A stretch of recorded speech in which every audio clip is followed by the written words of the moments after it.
Boa noite, muito boa noite a todos, sejam bem-vindos. Eu sou Emerson Cavalcante e este é o nosso estudo do NEP-V de Jesus, o Núcleo de Estudo e Pesquisa do Evangelho.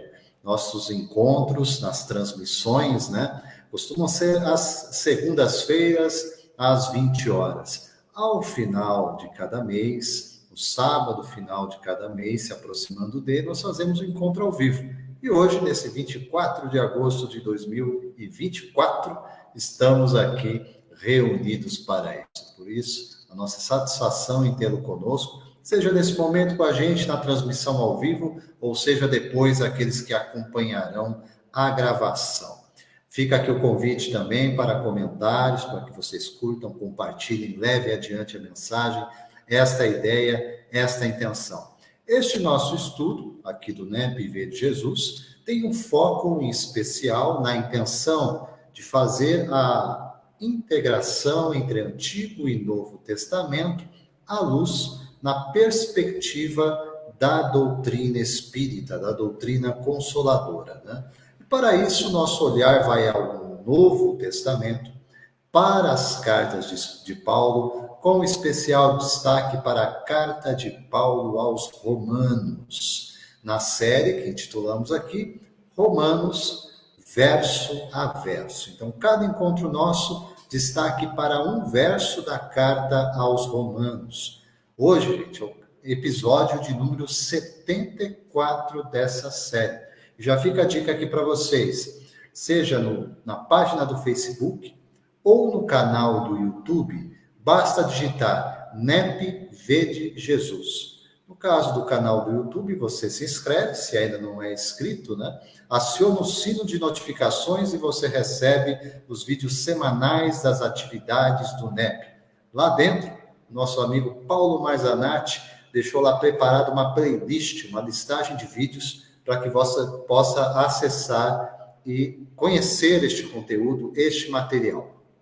A série Romanos se encontra lá em cada um dos seus episódios disponíveis gratuitamente para acesso para vocês, assim como outros estudos. Séries tratando sobre aparições de Jesus, série tratando sobre o Sermão do Monte, ao programa Momento Espírita, que é transmissão também aos sábados, só que pela manhã, fica devidamente gravado lá, e lá o estudo de O Livro dos Espíritos. Então, basicamente, dentro da página do NEP-V de Jesus, no YouTube ou no Facebook, você encontra estudos da codificação espírita de Allan Kardec e estudos do Evangelho à luz da doutrina espírita. O especial destaque aqui para estes nossos encontros tratando sobre a carta aos Romanos. E dessa forma nós faremos a noite de hoje, dando sequência, num olhar todo especial. Eu vou trazer aqui para vocês, o nosso estudo vai olhar para Romanos, capítulo 3, verso de número 12, Já deixando aqui para vocês, então, nosso desejo é que a gente possa aproveitar ao máximo os desdobramentos do entendimento da mensagem, e o estudo aqui é conjunto, gente. E por isso, estou em muito boa companhia também, trazendo conosco inicialmente nosso querido amigo André Fernandes, que vai participar com a gente aqui nos comentários. André, seja muito bem-vindo, boa noite. Boa noite, amigo. Obrigado pela oportunidade. Hoje estaremos em uma ótima companhia de uma grande amiga, que é a Kátia, Hoje a gente não pôde estar com a Juliette, melhoras para a Juliette, que está passando por um problema de saúde, Mas vai nos acompanhar, Obrigado pela oportunidade, pelo convite. Muito bom, André. Ótimo ter você com a gente aqui nessa noite de estudos, O André já adiantou, nós temos uma convidada muito especial, está com a gente aqui na primeira vez na série em Romanos, mas tem um trabalho todo aí de divulgação da doutrina espírita também, e não é à toa, gente. Para olhar, a gente vai ver o texto depois, de Romanos 3, verso 12, A gente vai precisar de um auxílio especial, Eu diria até que é um auxílio psicanalítico, E para isso a gente trouxe aqui uma psicanalista, Kátia Gomes com a gente. Seja muito bem-vinda, Kátia. Boa noite. Oi, boa noite, André. Como eu disse no backstage, saudade de você e do nosso NEP Ave Cristo, Boa noite, nosso querido Emerson, um prazer enorme, uma satisfação estar aqui com vocês, viu? Isso é muito bom. E essa entrada é maravilhosa, né? Nos reporta de fato, a época lá de Roma. Então, quando o nosso querido Paulo, não é, trazia todo aquele trabalho que ele fez antes como Saulo, né, mas depois como Paulo. Sim, Kátia. Eu gostaria, Kátia, como você está chegando, né, o pessoal poder conhecer um pouco mais, e aqui a tribuna é livre, você fica tranquila para poder divulgar. Fala a respeito dos seus trabalhos na doutrina espírita, os programas que virtualmente você possa desenvolver, né, e mesmo a tua atividade, fica à vontade para se apresentar para o pessoal. Então, muito obrigada pelo convite, agradeço imensamente. Fazemos parte aqui em Recife, Pernambuco, na Casa da Federação Espírita Pernambucana, a qual eu já estou há 15 anos, vou fazer 16, sou espírita há 23 anos, e venho buscando cada vez mais me conhecer mais, né, aprofundar o olhar, que é o autoconhecimento, através da nossa oportunidade também dos estudos de Dona Joana no Renovando Consciências, aonde nós fazemos parte no programa Saúde Mental e Espiritualidade.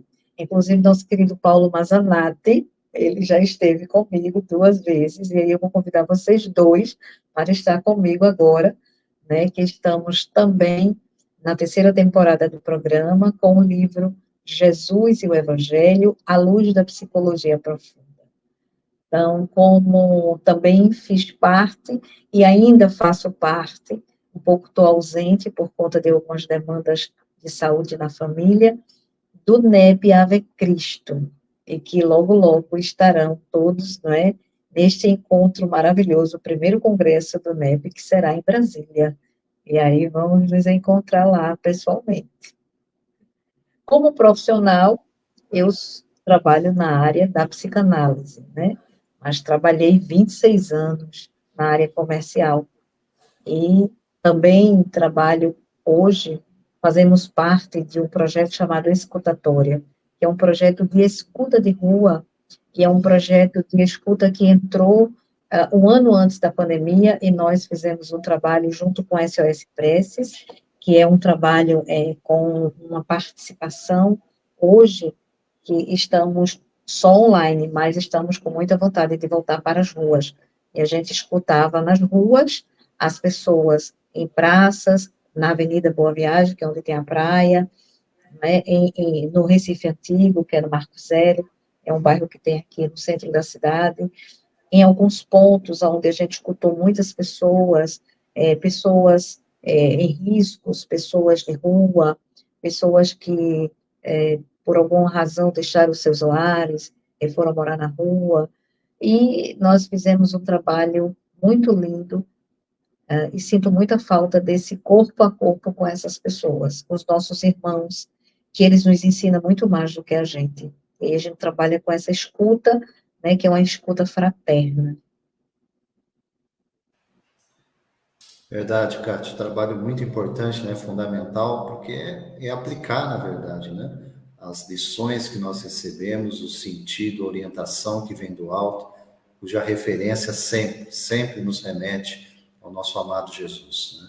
E viver essa experiência realmente de contato com aqueles a quem às vezes falta o básico, né, o elementar. Às vezes o básico elementar é uma boa escuta, né, uma escuta atenciosa. E o Evangelho nos traz isso como missão central, né?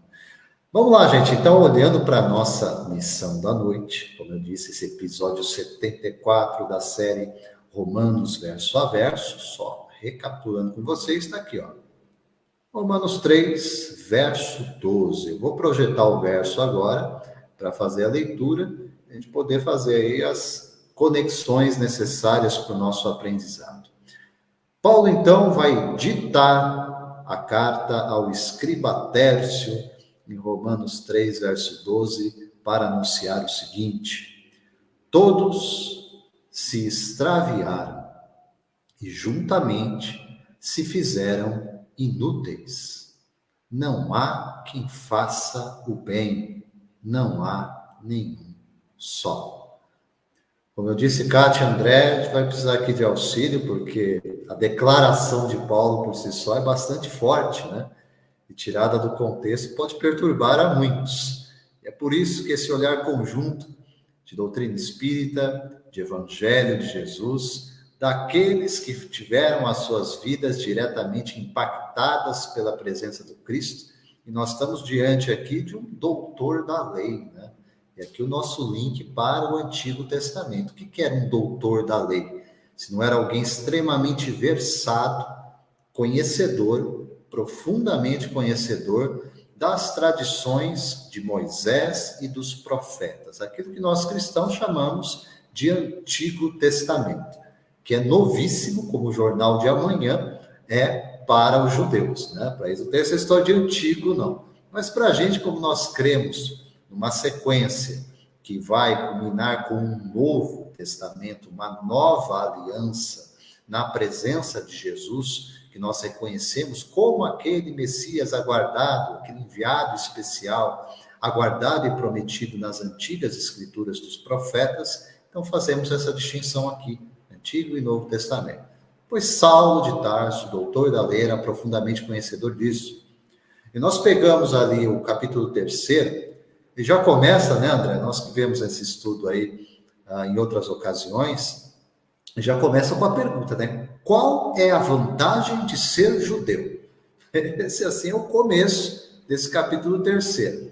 E ele vai tratar, na abordagem, né? Paulo vai tratar a respeito do assunto, fazendo essa ligação entre o judeu e o que ele vai chamar na carta do gentil, ou do grego, que é quem? Quem está fora de Israel, quem não é israelita, quem não guarda essas tradições, quem não tem a lei, olhando para o conjunto revelado a Moisés, e desdobrado por ele também de civis, leis disciplinares, leis religiosas, né, rituais, ritualísticas dentro da religião hebraica, e junto a isso, aquele cerne, né, aquele núcleo central que com o decálogo se expande para todas as escrituras hebraicas, para o Antigo Testamento, para referenciar para a gente o que na doutrina espírita nós chamamos de lei natural, lei moral, lei divina.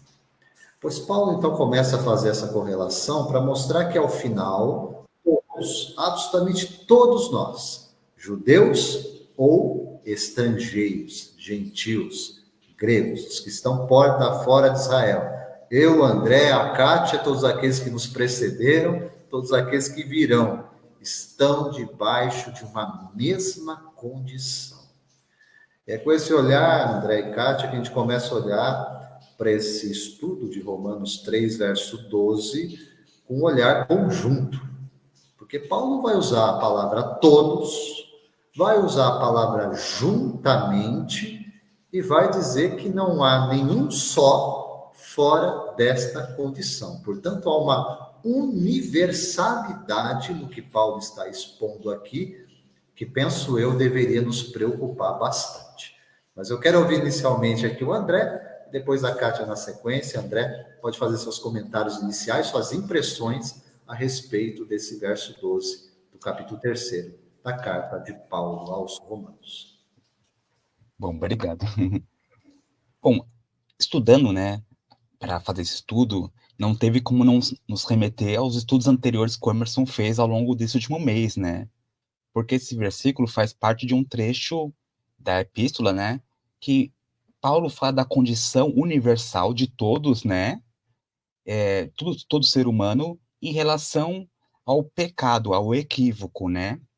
Porque em algumas traduções trazem essa palavra pecado, né, que na teologia tradicional tomou uma outra conotação, mas que no original grego vem da palavra hamartia, e traz sentido de equívoco, de erro, alguns colocam de errar o alvo, né?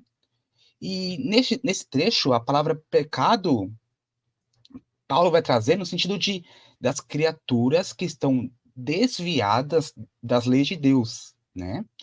Que não estão vivendo de acordo com as leis de Deus que estão na sua consciência.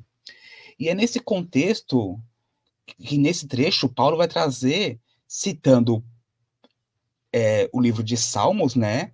E outras passagens do Antigo Testamento para enfatizar que tanto os judeus, todos, tanto os judeus quanto os gentios, estão desviados dessa lei de Deus, dessa condição, né, temporária, como a gente sabe, à luz da doutrina espírita, não é uma condição para sempre, né, eterna, mas é uma condição temporária perante o nosso livre-arbítrio, né? E a gente vê que esse versículo 12 que a gente está estudando hoje está em dois salmos muito similares, né? Que são os Salmos 14, versículo 3, e o Salmo 53, versículo 3 também, né? Desculpe. E a gente vai ver que esses salmos são praticamente idênticos, né? E expressam a ideia de que toda a humanidade, né, se desviou de Deus. E Paulo usa essas referências para apoiar o seu argumento de que todos estão desviados de Deus, né? É uma condição bem pertinente ao nosso planeta de provas e expiações em que a lei de Deus ainda não é aplicada na sua inteireza, né? Por isso que nós estamos aqui. E aí ele vai trabalhar dessa questão do extravio, né? Que a gente pode comentar posteriormente. Mas para introduzir, era isso. Legal, André. Muito bom aí a tua participação, dando aí um complemento a essa introdução que temos feito, olhando para esse verso 12 do capítulo 3º da Carta aos Romanos. Kátia, quero te ouvir sobre as impressões iniciais, né? Que você pode falar para a gente sobre esse verso do nosso estudo da noite de hoje. Então, é bem interessante que ele começa, né, com essa pergunta, não o verso de hoje, mas o todo, como o André falou, né, e ele diz que é a salvação pela fé. E eu achei muito interessante porque ecoou, na hora que eu estava estudando, lendo, né, que naquela época vinha a ira divina, que eles tinham, né, aquele processo de o julgamento que era realizado sempre por Deus. Então, ele trazia aquele Deus, né, aquele Deus que punia e julgava. E aí Paulo vai nos dizendo que não é bem assim. E aí todos se extraviaram. Todos é muito forte. Todos se extraviaram, né? E aí ele diz assim: todos os homens, sem exceção, sob o julgamento de Deus. E aí a gente começa a entender, né, que essa manifestação, ela vem com efeito da ira dos judeus ortodoxos, que era como Paulo, né, mas antes de Saulo, doutor da lei, um homem que ele defendia a lei mosaica, e ele, de fato, né, teve que fazer teve que trazer isso, de fato, bem contundente. E aí, voltando aqui para o verso, no capítulo 3, ele diz: Deus não é mais justo? Então, ele olha e diz assim: Deus não é mais justo? É uma pergunta. Então, como é que Deus poderia ser justo se ele condena todos? Como é isso, né? Então, é muito interessante que aí a Bíblia de Jerusalém, que é a que eu estou, e o Novo Testamento, né, a tradução de Haroldo Dutra Dias, a primeira edição a minha ainda, viu? Já faz um tempão. Então, está todo riscado, grifado, e aí me faz lembrar quando ele diz, todos se extraviaram. Então, será que nós não estamos nos extraviando? E aí eu vou falar com um olhar psicanalítico. Será que nós somos fidedignos à passagem do Cristo? Somos fidedignos à lei de Deus, que não é aquela lei da época, mas sim a lei hoje que nós já conhecemos, a lei que vem através do Consolador prometido, aquele que ficaria conosco até a consumação dos tempos. E que consumação dos tempos são essas? Então, a gente começa a passear, a ver, a olhar, né? A se apaixonar. E aí eu tenho uma amiga que já está no mundo espiritual, que ela é Paulette, e eu acho que eu disse até ela hoje, olha, criatura, vê se tu me ajuda, vê se... Porque ela, estudávamos no EAD, isso em 2012, e ela é realmente uma paulina. Então, as minhas impressões foram essas, e isso me fez reacender, não é? Inclusive, que tem no capítulo 15 do Evangelho segundo o Espiritismo. Fora da caridade não há salvação. Então, o que esse verso nos traz, na minha visão, não é que todos juntos se corromperão, todos juntos corromperam. Você aí tem a tradução de Haroldo, né, que isso, todos se extraviaram e juntamente se fizeram inúteis. E aí? Precisamos compreender essa mensagem para que não mais sejamos inúteis, como aquela época, e ser útil, como Paulo nos pede na segunda carta, né, que diz aqui a São Paulo, que é a necessidade da caridade. Então, se não tivermos caridade, nada seremos. Legal, Kátia. Importante esse olhar inicial, então, né? Para esse verso de número 12 do capítulo 3. Só lembrando, eu estou aqui com a tradução, essa tradução é de João Ferreira de Almeida. Eu comentei inicialmente, né? A tradição de João Ferreira de Almeida. E eu tenho aqui também a tradição da Bíblia de Jerusalém, como a Kátia comentou, em que eu acho que a palavra inútil fica melhor compreendida dentro do seu contexto. A tradução da Bíblia de Jerusalém está assim, ó, todos se transviaram, todos juntos se corromperam, não há quem faça o bem, não há um sequer. Né? Essa é a tradução da Bíblia de Jerusalém, um pouquinho diferente na ordem das palavras, especialmente para melhor compreender os se fizeram inúteis, no sentido de se corromperam. Né? Eu acho que é importante aqui, André e Kátia, a gente fazer os nossos links com a doutrina espírita, né? Porque, afinal, qual que é o nosso entendimento? Com todo o respeito que nós temos aos demais olhares, à teologia, seja ela católica, seja ela protestante evangélica, né? Nosso compromisso aqui é interpretar o texto de Paulo a partir da perspectiva do olhar da doutrina espírita, do Consolador prometido, a quem Jesus disse que relembraria suas palavras e nos explicaria as demais coisas. Ora, lá se foram mais de 20 séculos, né? Então, essas explicações só podem, de fato, nos ajudar ao relembrar o próprio Cristo. Olhando primeiro para essa questão da lei, né? Que vamos dizer que um não cristão esteja vendo aqui a gente falar. Fica um negócio meio que sem sentido, porque ele não tem esse referencial que nós estamos falando da lei. E o olhar da doutrina espírita, é bom que se diga, né? Isso é próprio Allan Kardec vai dizer para a gente, né? No capítulo 24, item 16 da obra O Evangelho segundo o Espiritismo, entendo a principal obra de interpretação do Evangelho que nós temos, e que Kardec vai nos ensinar como estudar e aprofundar as lições do Evangelho.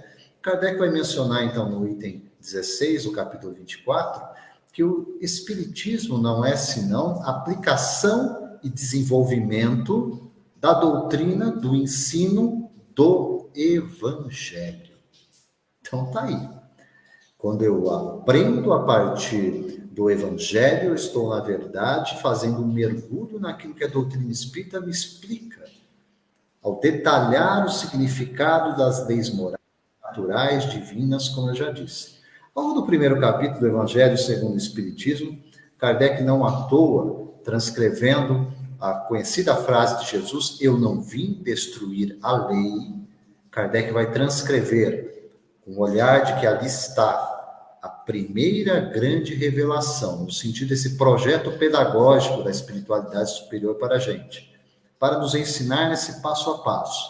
Então veio Moisés e no Decálogo, nos 10 mandamentos, nós temos ali este resumo, para relembrar quais são os referenciais que a lei divina aponta para o nosso favorecimento no sentido de evolução, no sentido de progressão, no sentido de entendimento da vida e dos relacionamentos. Kardec, ao explicar, depois da transcrição do Decálogo, Kardec vai explicar o significado da lei, entendendo aqui os mandamentos trazidos pelo profeta Moisés, de forma muito breve. Kardec vai dizer assim: esta lei é de todos os tempos e de todos os países, e tem por isso mesmo um caráter divino.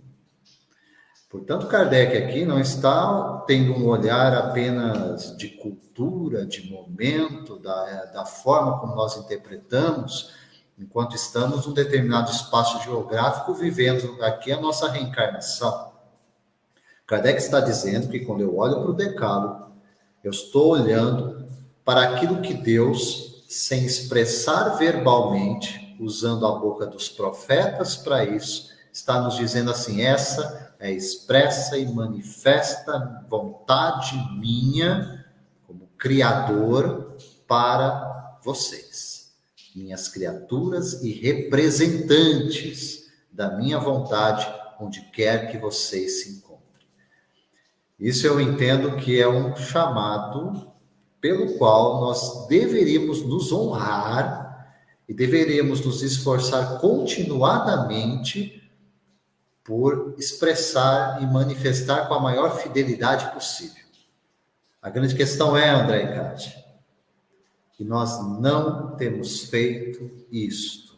Quando eu olho para a comunidade dos espíritos que se encontram hoje neste mundo classificado pela doutrina espírita de provas e expiações. Como é que eu sei isso? Eu vou à obra O Livro dos Espíritos, obra básica, lançada por Allan Kardec, em abril de 1857. E na explicação que nós encontramos na escala espírita, vai tratar lá dos espíritos imperfeitos. Quem são os espíritos imperfeitos? Kardec, no item 101, vai enumerar características gerais: predominância da matéria sobre o espírito. Trata ainda propensão ao mal, ignorância, orgulho, egoísmo e todas as más paixões que lhe são as consequências. Eu creio que Romanos 3, verso 12, passa a ter um outro eco para a gente. Então, todos se extraviaram, essa extravia, quer dizer, uma via fora daquela que nos foi apontada. Acabei de dizer, qual é a via? É o Decálogo. O problema é, eu leio o Decálogo do 1º ao 10º, e eu sei que eu transgrido essa lei diariamente, seja em palavras, em ações ou em pensamentos, levando o que Jesus disse a respeito do desvio pelo pensamento. Tá, não fiz, mas pensou. De onde veio o pensamento? Jesus diz, né? A boca fala do que está cheio o coração. E o coração tem a ver com consciência. Tem a ver com aquilo que, de fato, nós temos alimentado no nosso mundo mental. E aí essa extravia, o extravio, o desvio, o afastamento da lei de Deus, nos faz realmente fazer um mergulho naquilo que a Kátia falou lá no início, e que é também um dos temas centrais da doutrina espírita: conhecimento de si mesmo, autoconhecimento. Para caminhar adiante, volto a bola para o André e depois vamos ver a Kátia aqui nos desdobramentos. André, vem com a gente. Bom, complementando o que vocês estavam dizendo, muito bom, né? De fato, esse extravio pode ser interpretado como uma condição do espírito que, ao longo das várias encarnações da sua jornada evolutiva, através do mau uso do seu livre-arbítrio, se afasta, temporariamente, nós bem sabemos, de Deus, né? Ou seja, é a criatura que age de modo não condizente com as leis de Deus, com as leis divinas.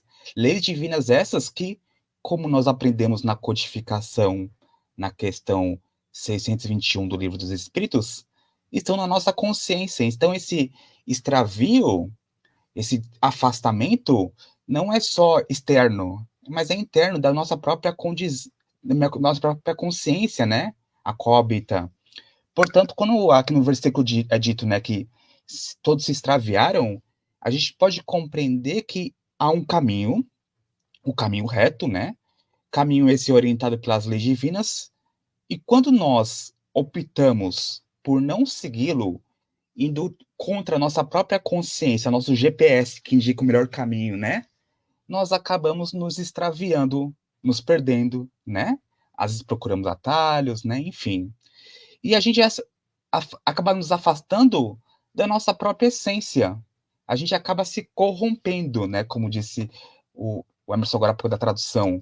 Corrompendo, até procurei aqui no dicionário, diz que se corrompeu cujo conteúdo original foi adulterado. Aí eu fiquei pensando, né? Na essência, nós todos fomos criados à imagem e semelhança de Deus.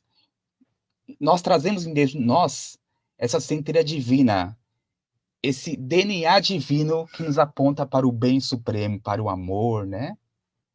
E muitas vezes a gente acaba fugindo da nossa essência, do nosso DNA, a qual nós fomos criados.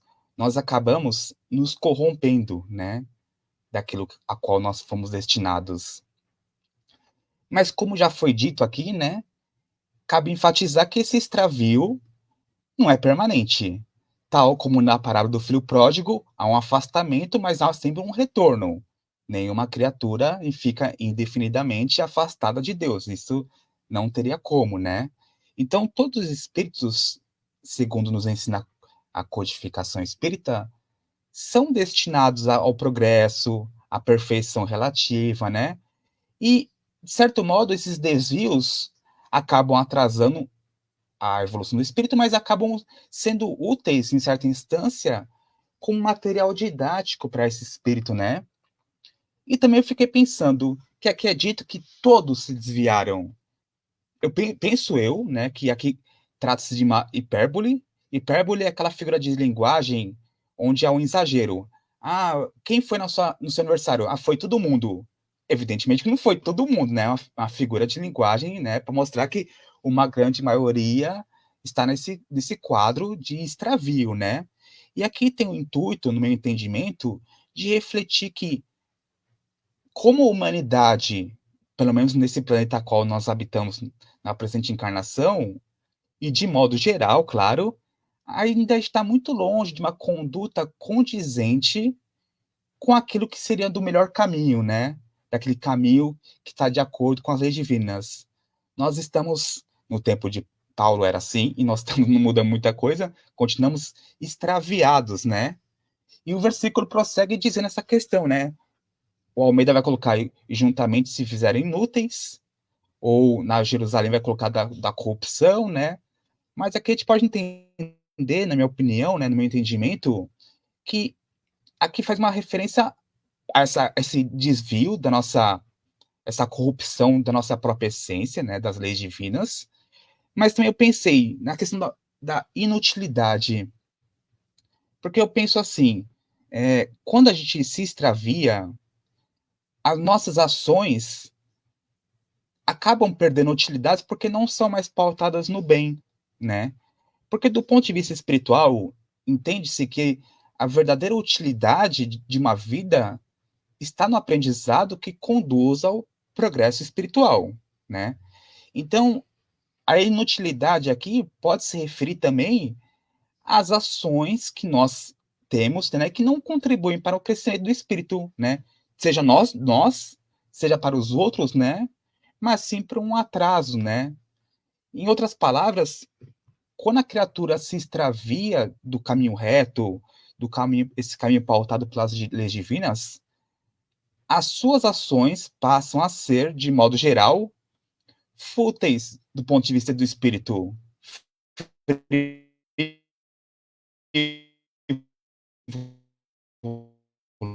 né? Isso na relação com o próprio. E temos a expressão também juntamente, que eu entendo que sugere que essa inutilidade não é individual, mas é coletiva, né?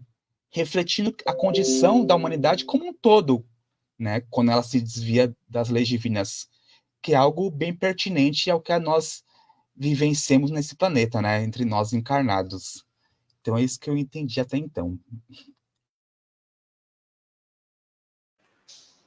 Muito bom, André. Esse sentido mesmo, como eu disse aqui, de uma comunidade, né? E a comunidade terrena, esse mundo ainda de provas e expiações, me parece que ela ainda é caracterizada por aquilo que Kardec transcreve lá na escala espírita, por um padrão de pensamento, né? Por um padrão de mentalidade, um padrão de vibração que ainda é, infelizmente, afastado de Deus, com todas as consequências que já foram descritas, né? Do orgulho, da vaidade, do egoísmo, da ganância, que gera este afastamento, né? Antes de chamar a Kátia aqui, eu quero deixar um outro referencial, ainda em um livro dos Espíritos, em relação àquele lei divina, lei natural. Olhamos para a lei de Moisés, vimos a característica exatamente trazer para a gente aquele vocativo de Deus, dizendo, esse aqui, é isso aqui que eu quero de vocês. Questão 614 do Livro dos Espíritos, Kardec vai fazer esse questionamento à equipe do Espírito de Verdade. Pergunta ele assim, que se deve entender por lei natural? Os benfeitores respondem, a lei natural é a lei de Deus, e é a única verdadeira para a felicidade do homem. Ela lhe indica o que deve fazer e o que não deve fazer. E ele, o homem, nós, humanidade, não é infeliz senão quando se afasta dela. Se afasta dela. Olha o extravio aqui, né? Olha a extravia. Olha o sair da rota. Olha o errar o alvo. Né? Quero ouvir a Kátia. Pode dar sequência, Kátia. E aí você estava falando sobre isso, né, André, também, e aí me vem a questão 621, que é bem pequenininha. Onde está escrita a lei de Deus? Na consciência. E aí, uma vez que o homem carrega na sua consciência, né, a lei de Deus, que necessidade haveria de a revelar? E aí os Espíritos dizem, ele a esquecerá e menosprezará. Então, entra no extraviará. E muitos se extraviarão, né?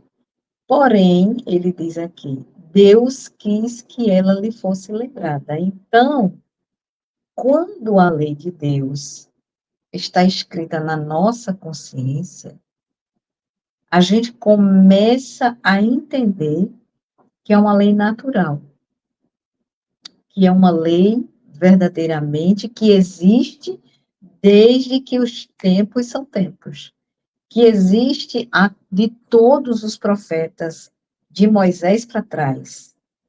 E aí Jesus diz, eu vou levar a lei, eu não vou destruir, eu vou dar cumprimento. Então, Jesus, a própria lei dele, que é a lei de Deus, que Jesus traz.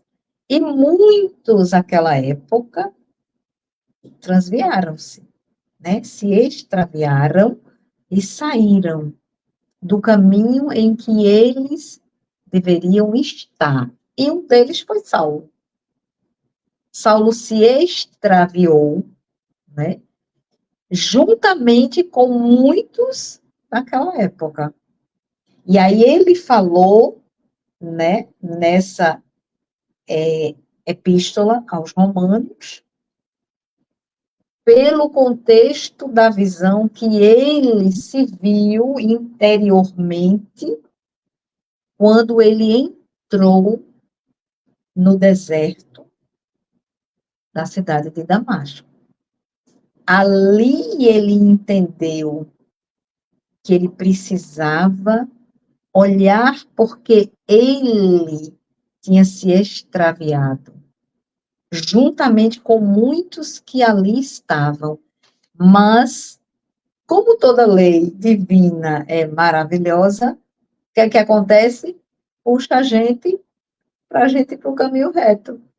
Então, foi quando ele foi seguindo, e aqui, ó, o caminho, e ele seguiu de forma contundente, de forma veemente, como um doutor da lei, como um homem que sabia o que estava dizendo. Por quê? Ele não defendia Moisés, ele defendia a lei de Deus. E ele passou a defender a lei de Deus a partir do Cristo. Então, ele começou a trazer para todos ali, aproveitando que ele deixa várias cartas aos Coríntios, aos Romanos, ele sai deixando as cartas para que aquilo que ele fala, do contexto que ele vivenciou, da vivência dele, porque eu só posso falar daquilo que eu vivenciei. Então, Paulo trouxe atestado, veemente, vivido, passado, e deixou nos pergaminhos. E aí, o que acontece? É quando a gente vem aqui para a questão 114, na progressão dos espíritos, né? Os espíritos são bons ou maus por natureza? Ou são eles mesmos que se melhoram? Que está nessa epístola desde o primeiro. Lembra da primeira parte, né? Como o homem é justificado? Como é que ele é justificado? Se não, quando ele começa a entender que ele é que precisa se melhorar por ele mesmo. E aí vem a pergunta, né, que foi: os espíritos são bons ou maus por natureza? Ou são eles mesmos que se melhoram? E a resposta dos espíritos: são os próprios espíritos que se melhoram. E, em se melhorando, passam de uma ordem inferior para uma ordem superior. Então, tudo que Paulo deixou escrito aqui, hoje, a doutrina espírita vem dizendo que não é bem assim, que não é nasceu, viveu, morreu, a mesma coisa, não. Que a gente vai progredir conforme nós queiramos progredir. E é por isso que Dona Joana nos traz que a ciência do espírito, como Manuel Flamengo de Miranda, é fundamental. Porque o que é o espiritismo, senão a ciência do espírito, vivenciada pela filosofia, pela ciência e pela moral. Eu espero que eu tenha atingido aí o objetivo. Estamos aqui aprendendo em conjunto, né, Kátia? É muito bom ouvir dentro dessa perspectiva que a gente possa realmente aprofundar esse tríplice aspecto, né, da doutrina espírita, seja através do pensamento que busca de uma fé raciocinada, que Kardec também preconizou para a gente, no entendimento do que é a doutrina espírita, seja com esse olhar para a ciência, que hoje cada vez mais, e você com o teu trabalho tem demonstrado isso, que saúde e espiritualidade caminham juntos. Hoje, ainda bem, é um olhar de despertamento que tem tido, inclusive dentro do mundo corporativo para isso, né? Começar a tratar da saúde mental das pessoas, não é só conteúdo, jogar conteúdo, ou buscar resultado, né? Cada vez mais a gente tem que cuidar daquilo que de fato nos move, né? O sentido, o propósito, o porquê, a razão de ser. Isso tem um aspecto que vai trabalhar aquilo que cada vez mais vem se chamar aí de inteligência espiritual. Veja, né? Muito se fala de inteligência emocional, mas já se caminha há 20 anos já para falar dessa inteligência. As repartições, os compartimentos são nossos, né?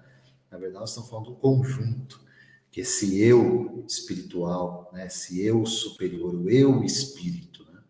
Passando temporariamente por essas vestimentas corporais, mas com objetivo, com uma destinação. Então, quando eu olho para esse verso 12, do terceiro capítulo da carta aos Romanos, né? É claro que eu tenho que ter um olhar, que é um olhar de diagnóstico, né? Paulo está pondo um ponto final na história, dizendo, ó, como que rotulando, vocês são isso aqui. Aliás, não tenho vocês. Quando ele está falando todos, ele está se incluindo. Quer dizer, nós estamos nessa condição aqui. A questão é, e agora? O que a gente vai fazer com isso? O André antes trouxe aqui para a gente a questão do bem, né? Do bem. O bem é o que traz utilidade. Isso é um fato inegável, né? Quer dizer, se eu me encaminho de forma reiterada nesse extravio diante da lei divina, o efeito disso é visto em todo lugar, em toda instituição, em todo agrupamento em que eu e cada um de nós possa se encontrar. Seja no trabalho, seja na família, seja na sociedade, e infelizmente é o padrão que as gerações humanas têm passado século após século. É claro, sem deixar a contrapartida sempre permanente. Deus nunca se ausentou. Ele sempre se fez presente, através de seus mensageiros e profetas encarnados e desencarnados. E é isso que tem mudado a história através de mentalidades que têm saído desta prisão gerada pelo extravio, do afastamento da lei de Deus, para nos reconduzir àquilo que é o centro da mensagem com Jesus. É preciso nos regenerar, no sentido de renascimento, que não é apenas no corpo, gente. Não adianta eu trocar vestimenta. Não adianta ir no guarda-roupa e trocar a veste carnal, né? Nós precisamos, de fato, de uma nova mente. Por isso, o próprio apóstolo Paulo vai dizer isso para a gente, né? Transformai-vos pela renovação de vossa mente. E é isto que o Evangelho nos traz como boa nova, como boa notícia. É Jesus conosco, mas é Jesus em nós. E Jesus em nós promove uma nova criatura.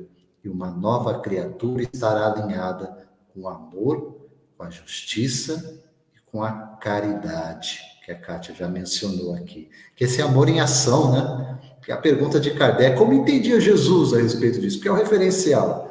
Benevolência, indulgência, tolerância, perdão são os medicamentos diários que todos nós carecemos.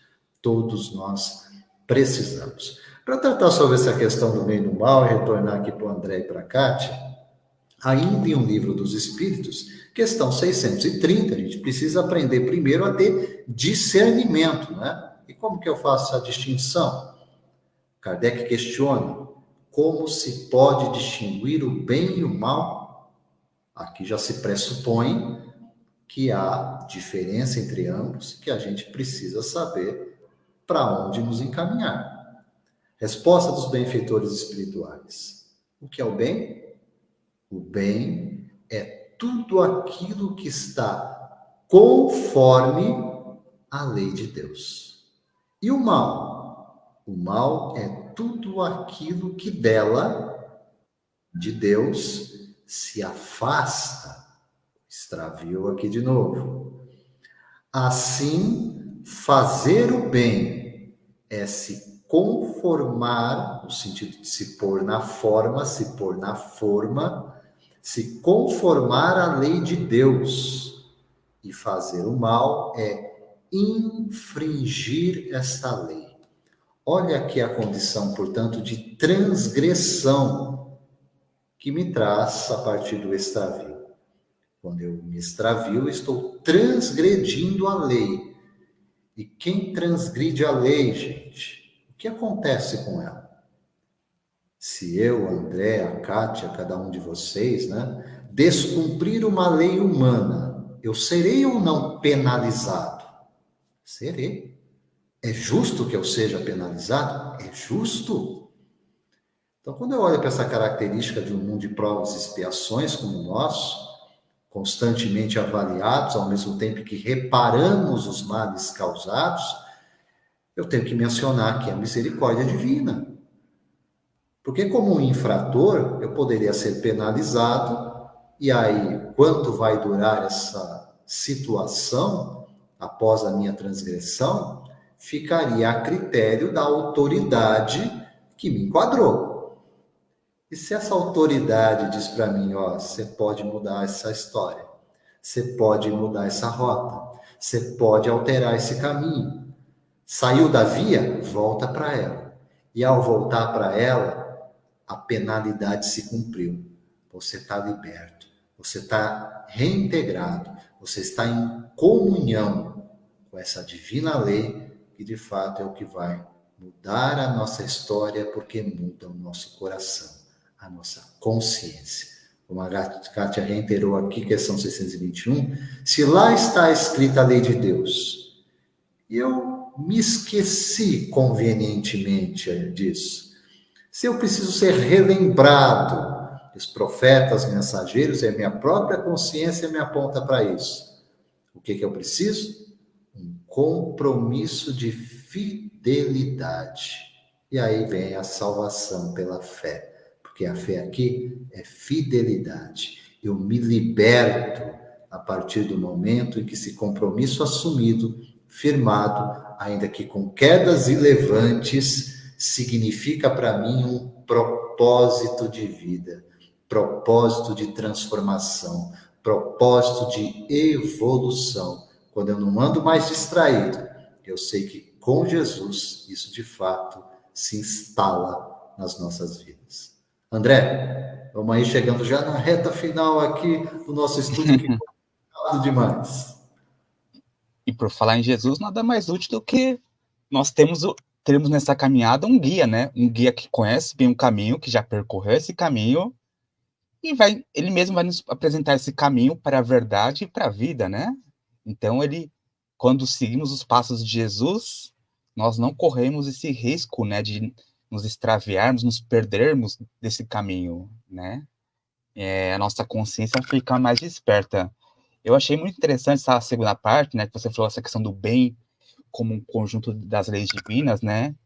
E a gente vê que no nosso atual estágio evolutivo aqui nesse planeta, né, todos nós estamos sujeitos a imperfeições, a equívocos, né? Por mais que nós estejamos aqui encarnados, de certo modo, em alguns mais evoluídos, outros um pouco menos, né? Mas, em geral, todos aqui são espíritos imperfeitos que estão aprendendo, estão se desenvolvendo, né? Então, eu entendo que quando ele diz que não há ninguém que faça o bem, a gente pode interpretar como um reconhecimento de que, no atual estágio da humanidade, todos nós ainda cometemos equívocos, né? Temos as nossas falhas morais, e nem sempre conseguimos agir de acordo com esses mais altos princípios de bondade, justiça divina, de fidelidade para com Deus. Isso não significa que o bem seja inacessível, inexistente, né? Mas sim que todos nós, enquanto espíritos imperfeitos, estamos em um estágio de desenvolvimento em que ainda precisamos melhorar e aperfeiçoar nossas ações para que o bem seja praticado na sua inteireza.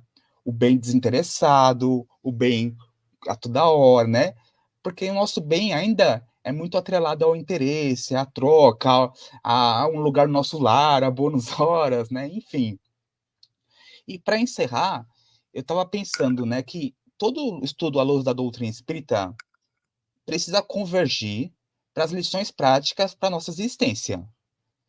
O estudo bíblico não é diferente, a gente precisa tirar lições práticas de cada versículo para que eu me transforme, para que eu tire cabedal, para aquilo vá para o meu coração e me transforme em prática, né? E eu fiquei pensando, né? Acho que eu consegui pensar, vocês podem até me contribuir, por favor, né? Eu consegui tirar 4 lições principais desse versículo, né? Primeiro é o reconhecimento da imperfeição humana, né? Esse versículo nos lembra que todos nós somos imperfeitos e em algum momento nos desviamos do caminho do bem. E essa consciência dessa imperfeição nos convida à humildade, à prática do autoconhecimento, da autocrítica, né? Autocrítica construtiva, evidentemente, né? Reconhecendo nossas falhas e trabalhando para superá-las. É claro, o reconhecimento de que ainda não fazemos o bem de forma perfeita nos impulsiona para buscar esse aprimoramento constante, sabendo que a cada passo desse caminho no bem contribui para o nosso progresso espiritual. Consequentemente, isso a gente tira a segunda lição, que é a importância da reforma íntima, né? Que ao percebermos que nossas ações podem ser imperfeitas e inadequadas do ponto de vista espiritual, nós somos convidados a realizar nossa reforma íntima, tão falada reforma íntima, né? Mudando nossos pensamentos, nossas atitudes, nossos comportamentos, para que estejam mais alinhados com esses princípios que enquadram a lei divina, os princípios de amor, de caridade, de justiça, né? Enfim. Outra lição que dá para tirar também, na minha opinião, é a questão da empatia. Porque o versículo nos convida a agir coletivamente para promover o bem, sabendo que, apesar das imperfeições individuais, junto nós podemos criar um impacto positivo maior na sociedade, né? Então, ao reconhecer que todos, sem exceção, enfrentam desafios e imperfeições, nós somos convidados, nós somos chamados a desenvolver a empatia e a compaixão pelos outros. Porque em vez de julgar, a gente deve apoiar aqueles que, como nós, estão em processo de evolução, nessa caminhada de volta à casa do Pai. E, por fim, eu acho que a lição que dá para tirar também é a necessidade da prática do bem. Mesmo reconhecendo nossas imperfeições, nós somos encorajados. A própria lema da doutrina espírita fala isso, né? Fora da caridade na salvação, nós somos encorajados a continuar praticando o bem. É praticando o bem que a gente vai aprender a ser bom, né? Vai tornar-se um hábito. Numa primeira instância, talvez seja buscando reconhecimento, buscando recompensa, né? Mas quando a gente entende que a perfeição é uma meta distante, mas cada ato de bondade que a gente pratica, por menor que seja no nosso dia a dia, contribui para o avanço do espírito e para a construção de uma sociedade mais justa e mais amorosa, isso nos empenha a sempre estar nesse caminho do bem, né? Por mais que ainda não consigamos praticar esse bem com B maiúsculo, digamos assim, né? Nosso bem ainda é muito mais egóico, um bem mais egóico, visando meu auto preservação, minha autopromoção, enfim, né? E era isso que nós estudamos para hoje, né? Agradecemos pela oportunidade, Emerson, e passar para a Kátia. Olá, Kátia, suas conclusões. A gente sabe que a gente nunca termina o estudo, né? Mas conclui Sim. dentro daquilo que a gente conseguiu pautar, né? Trazendo aí suas reflexões finais a respeito desse nosso estudo de hoje sobre Romanos 3, verso 12. Em primeiro, né, agradecer pela oportunidade de estarmos aqui juntos. Isso me deu uma grande saudade do nosso estudo, né? O Nepiada Cristo. Ai, que saudade. E agradecer a Emerson por estar Volta aqui. para casa, Kátia. O convite. Eu vou voltar, eu vou voltar. A Kátia é E nossa ovelha perdida. Brincadeira. eu vou voltar, é verdade. Ai, são tantas coisas. Mas a lição nos traz que todos são passíveis de julgamento, todos nós, porque somos todos ainda espíritos imperfeitos, ainda estamos, né, nessa caminhada que fatidicamente nos transformaremos em anjos, em espíritos puros. Uns demorará mais do que outros. Então, que nós possamos seguir o que o Evangelho nos diz. E, inclusive, ele diz assim: e daí? Levamos vantagem? De modo algum. Pois acabamos de provar que todos, tanto os judeus quanto os gregos, estão debaixo do pecado. E quando ele nos traz isso, Paulo, ele está nos dizendo que, ei, baixa a bola, olha para frente, ressignifica o passado, porque é um passado que vem de 2000 anos atrás, porque não sabemos quantas existências nós temos, e não sabemos quantas vezes nós transviamos, né? Nos extraviamos, né?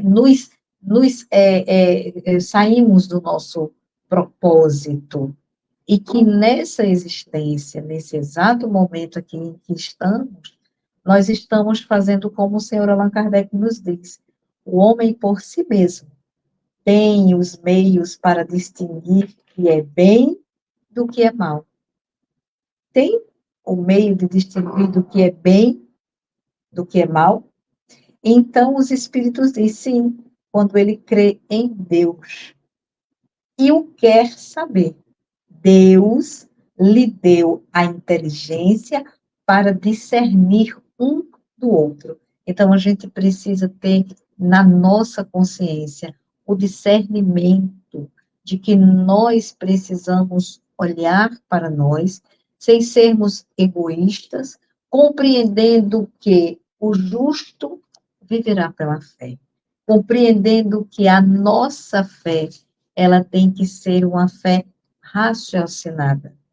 Nunca se teve tantas pessoas doentes, nunca se teve uma humanidade tão adoecida, porque estão sempre buscando a inteligência emocional, o foco, tudo fora, é tudo externo, quando na realidade, como disse Emerson, devemos procurar a inteligência espiritual. Essa sim, aprimorarmos, olharmos para dentro e entender que quando estamos espiritualmente abastecidos, não nos extraviaremos. E juntos seguiremos uma jornada. Eu quero dizer que esses 90 dias para mim foram dias desafiadores. E que eu comecei, de fato, a colocar em prática os 23 anos de espiritismo em 90 dias, porque foi aí que eu comecei a entender, dentro de hospitais, acompanhando o familiar, olhando aquelas pessoas, e quero trazer aqui uma senhora que eu conheci muito rapidamente, não só rapidamente por conta do tempo, mas rapidamente pela situação. Ela entrou no hospital. E quando ela entrou, eu olhei para ela e disse, meu Deus, que luz é essa? Ela nem abriu a boca, mas a luz veio com ela, ela é professora, ensinou, estava com 87 anos, e descobriu uma leucemia com 30 dias, 87 anos. A mulher vivaz, lúcida. Quando eu chego 2 dias depois, 3 dias depois, ela está em desespero. E eu não fui ao leito do meu pai, que estava lá, meus irmãos foram e eu fiquei naquele leito. Na hora que eu cheguei, coloquei a mão na sua perna e eu vi que ela estava em ansiedade, numa crise muito grande, e eu coloquei a mão na sua perna e aí deixei ela terminar o telefone. Quando ela terminou, ela olhou para mim e disse, minha filha, eu sei que eu vou morrer, mas eu tenho medo da morte. E aí eu olhei para ela e disse, e se eu disser que a morte não existe? Ela olhou para mim e disse, a minha mãe era espírita. Eu disse, que lindo, pois ela está aqui com a senhora. Aproveite para descansar um pouco. E aí, 3 dias depois, eu volto, ela já não mais está lá. Ela entrou andando e saiu deitada para o mundo espiritual. Então, ela muito católica, porém uma mãe espírita, poetisa, uma mulher inteligentíssima. E aí eu disse, Senhor, como o Senhor nos utiliza de forma tão mágica, tão rápida. É tudo muito rápido, eu não conhecia essa senhora. E hoje eu tenho certeza que no mundo espiritual, que ela não está, amanhã ainda vai fazer 7 dias, ela está tendo a assistência dos bons amigos espirituais e sua mãe está ao seu lado. E aí ela começou a entrar em delírio. E aí ela começou a ver a mãe dela, ela começou a sorrir. E a filha dela disse: eu estou preocupada porque ela nunca teve problema mental, nem nunca teve problema de Alzheimer. Eu disse: mas não é não, nem é mental, nem é Alzheimer. É a hora dos familiares chegando. Então, é essa certeza que Jesus quer que nós, né, entreguemos, como Paulo entregou tão lindamente. Gratidão pela oportunidade. Nós agradecemos, Kátia, pelo testemunho, a testemunho da vida real, né? Daquilo que, como essas lições que nós meditamos aqui, de fato se aplica no entendimento de que somos uma humanidade vinculada ao mesmo Pai, portanto, todos irmãos, né?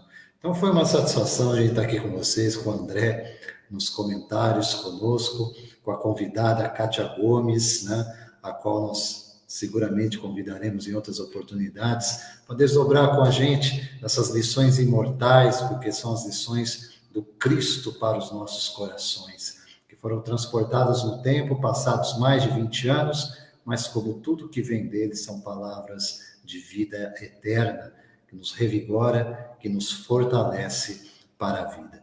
Deixo aqui também e faço minhas palavras de Santo Agostinho, no 3º capítulo da obra Evangelho segundo o Espiritismo, quando vai tratar sobre as muitas moradas da casa do Pai. Lá no item 14, o número 15, né, dentro desse capítulo 3º do Evangelho segundo o Espiritismo, ele conclui a meditação no Espírito Santo Agostinho, em Paris, na França, em 1862, para nos dizer o seguinte: a Terra fornece, pois, um dos tipos de mundos expiatórios cujas variedades são infinitas, mas que tem, por caráter comum, servir de lugar de exílio aos espíritos rebeldes à lei de Deus. Aí, esses espíritos, tem que lutar ao mesmo tempo contra a perversidade dos homens e contra a inclemência da natureza. Duplo e penoso trabalho, que desenvolve uma só vez as qualidades do coração e as da inteligência. É assim que Deus, em sua bondade, faz reverter o castigo penalidade em proveito do progresso do espírito. Eu creio que aqui em um parágrafo Agostinho deixou para a gente o roteiro do nosso estudo da noite de hoje, olhando aqui para Romanos 3, verso de número 12. Amados, mais uma vez agradecendo a participação, deixando para vocês o convite aqui pelas redes sociais do NEP, seja a página do Facebook, seja o canal do YouTube, basta digitar lá NEP V de Jesus. Acompanhe, no caso do YouTube, acione o sino de notificações e receba os vídeos das nossas atividades semanais. Nessa segunda-feira tem um estudo do resumo do mês de agosto, né? Então vamos tratar essa sequência de versos aqui, trazendo as pautas centrais e as lições. Muito disso o André trouxe aqui também no seu comentário final, mas fica o convite para vocês, na segunda-feira, às 20 horas, o resumo do mês de agosto. E prosseguimos nessa sequência do nosso estudo da série da Carta aos Romanos, Romanos, verso a verso.